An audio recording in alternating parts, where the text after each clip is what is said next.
Nah, sekarang saya mau menanggapi beberapa hal yang dia katakan. Pertama, si Unirifa ini mengatakan bahwa ada banyak, dia menunjukkan ada banyak situs berita. Ada Tribun Manado, lalu Detik News, lalu Suara.com, lalu Bandung Raya ID. Dia masih kurang, itu harusnya ada Kompas.com juga. Ya, yang mana berita-berita itu menurunkan informasi atau berita bahwa terkait kematian Yahya Waloni dan menyebut Yahya Waloni itu sebagai pendeta yang terdaftar di GKI Papua, ya, dan juga Rektor STT Calvinis Ebenezer. Lalu Unirifa itu berulang-ulang mengatakan kalau pendeta Ezra benar, maka konsekuensi logisnya adalah bahwa semua berita itu berbohong atau semua berita itu menyebarkan hoax.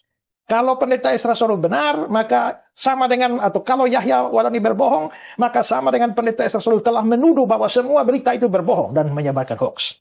Nah, saudara-saudara, saya mau jawab. Pertama adalah bahwa kebenaran itu tidak didasarkan atau ditentukan oleh jumlah. Jadi, jangankan kamu hanya kutip hanya 5 berita, 6 berita saja, Rifa. Kamu mau kutip 1000 berita pun, itu tidak ada nilainya kalau tidak bisa ada fakta yang menopang atau data yang akurat yang bisa diuji untuk menopang isi berita itu. Ya, jadi kalaupun saya sendirian menghadapi itu berita-berita situs-situs semua itu, saya sendirian kalau saya bisa menunjukkan atau saya punya data kuat tentang itu, maka saya tetap benar, tidak peduli ada 1000 situs, 1000 berita yang mengatakan demikian. Tapi pertanyaannya adalah bahwa itu berita-berita itu punya data tidak, ya? Itu Suara.com, Kompas.com, Bandung Raya ID, Detik News, Tribun News dan segala macam itu punya data atau tidak?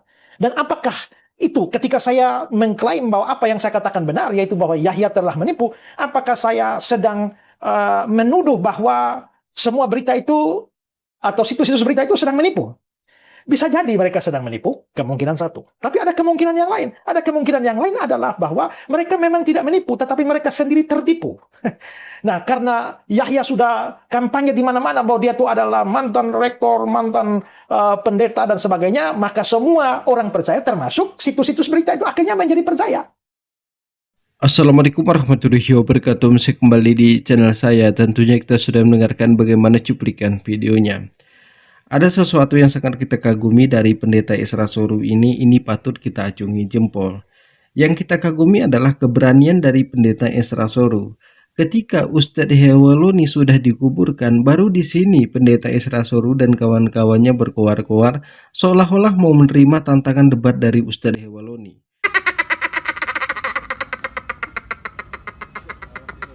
Tapi Ustadz Hewaloni menantang mereka ini mulai dari tahun 2007 sampai dengan tahun 2025, tapi tidak ada satu pendeta pun yang sanggup menerima tantangan Ustadz Hewaloni.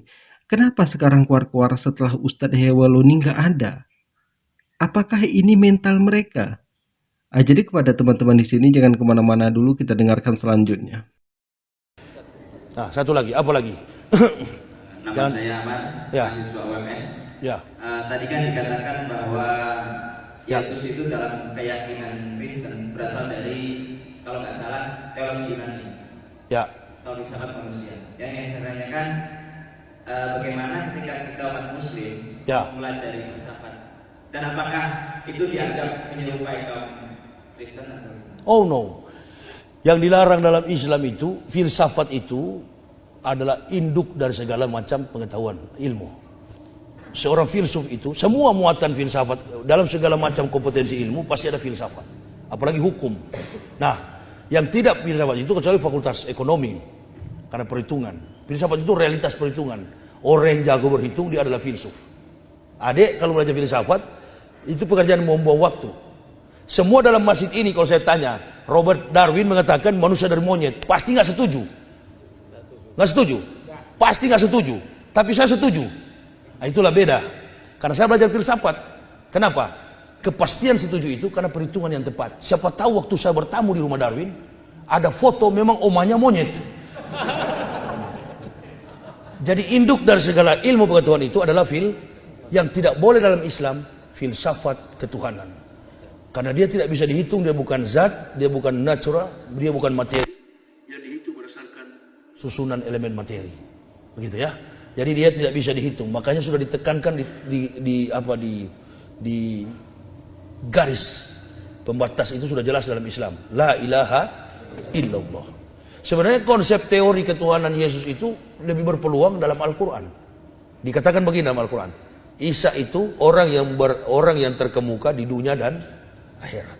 Wah, ini kalau difilsafatkan bisa jadi Tuhan. Tapi tidak pernah ada peluang satupun dalam Al-Quran mengatakan bahwa Isa adalah Tuhan. Dia adalah manusia biasa yang diutus oleh Allah dengan cara spektakuler. Karena dari 3.500 tahun kemarin sini tidak ada nabi di tengah Bani Israel. Mujizat yang paling besar bagi Bani Israel dan yang paling besar dan paling terakhir adalah menghadirkan manusia tanpa konotasi seks, artinya tanpa hubungan biologis. Karena Allah masih sayang kepada Bani biadab ini supaya kembali ke jalan Allah. Tapi belum sekarang, nanti ke depan. Makanya Isa bertugas dua dalam Injilnya, meluruskan jalan hidup Bani Israel, dan yang kedua mengatakan mim badismuhu Ahmad, akan datang seorang yang bernama Ahmad. Gagal sampai sekarang. Bangsa biadab itu tidak beragama Islam, hanya sebagian kecil yang orang-orang ahli saja, bagian fisikawan, matematikawan, dan kemudian para artis yang kemudian masuk Islam mendapat hidayah. Kebanyakan Yahudi itu. Karena Yahudi dan Islam ini hampir sama sih, dia juga tidak memakan makanan haram. Dan umur 8 tahun dilahirkan disunat. Sampai hari ini orang Yahudi. Makanya Maryam waktu mau dirajam dengan batu, lari bersembunyi di pohon-pohon korma. Ketakutan Maryam. Tapi Jibril datang, Rohul Kudus datang, pulang Maryam. Bahwa kandunganmu itu karena kurnia dari Allah. Pulang Maryam. Karena di Israel sampai hari ini kan ada hukum rajam. Ketemu orang berzina, rajam dengan batu. Wanita tanpa suami, rajam dengan batu. Karena dianggap najis. Ketemu anjing, rajam dengan batu. Karena dianggap najis. Orang kusta, rajam dengan batu. Karena dianggap najis. 3 hukum rajam ini masih berlaku di tanah Israel. Alhamdulillah kita sudah mendengarkan apa yang disampaikan oleh Ustaz Hewaloni. Jadi di sini kita menanggapi para pendeta seperti pendeta Isra Soru dan Kristen yang lainnya, di mana mereka itu mencaci maki Ustadz Hewaloni setelah Ustadz Hewaloni nggak ada.